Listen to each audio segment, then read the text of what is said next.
यह दिखाई देने वाली समस्त प्रकृति, पेड़ पौधे, पशु पक्षी, नदी, पहाड़ और समुद्र सबको सूक्ष्म जगत की ऊर्जाओं, अणुओं और जीवाणुओं ने बनाया है। जैसे हमें भूख लगती है, वैसे इन सूक्ष्म जगत के अणुओं और जीवाणुओं को भी भोजन चाहिए। गाय इस संपूर्ण जगत की माता है। सूक्ष्म जगत की इन जीवन का संपूर्ण पोषण पंचगव्य है। गाय के पंचगव्य में सभी ऊर्जाओं, अणुओं और जीवाणुओं का पोषण है। गाय के गोबर के जलते हुए कंडों में घी चावल की आहुति देने से 9 ऊर्जाएं प्रकट होती हैं। पंच महाभूतों की 5 रश्मियां रूप, रंग, गंध, स्वर, स्पर्श प्राप्त होती हैं। ताजे पंचगव्य को एक सार करने से सभी तरह के जीवाणु प्राप्त हो जाते हैं।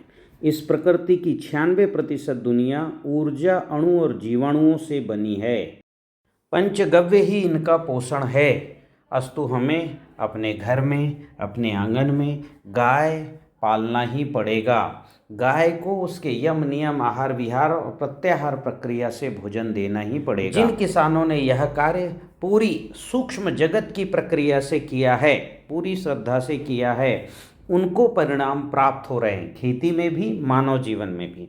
आप भी यदि यह परिणाम प्राप्त करना चाहते हैं तो सबसे पहले भारतीय देसी गाय अपने घर में ले आएं और उनको TCBT पद्धति यानी प्रकृति की प्राकृतिक जीवन शैली, यम, नियम, आहार विहार, प्रत्याहार की प्रक्रिया से भोजन कराएं, सेवा करें और उससे प्राप्त पंचगव्य को सूक्ष्म दुनिया को अर्पित करें। भगवान कृष्ण गीता में कहते भी हैं, इष्टान्न भोगान्न वो देवा दास्यन्ते यज्ञ भाविता तैर दत्तान प्रदायेभ्यो स स्तेन एव च। इसका अर्थ है, अपने इष्ट को बिना भोजन दिए यदि उनके द्वारा दिए गए अन्न फल को भोगते हैं तो हम चोर हैं। तो हमारे इष्ट कौन हैं? यही देव, पंच महाभूत।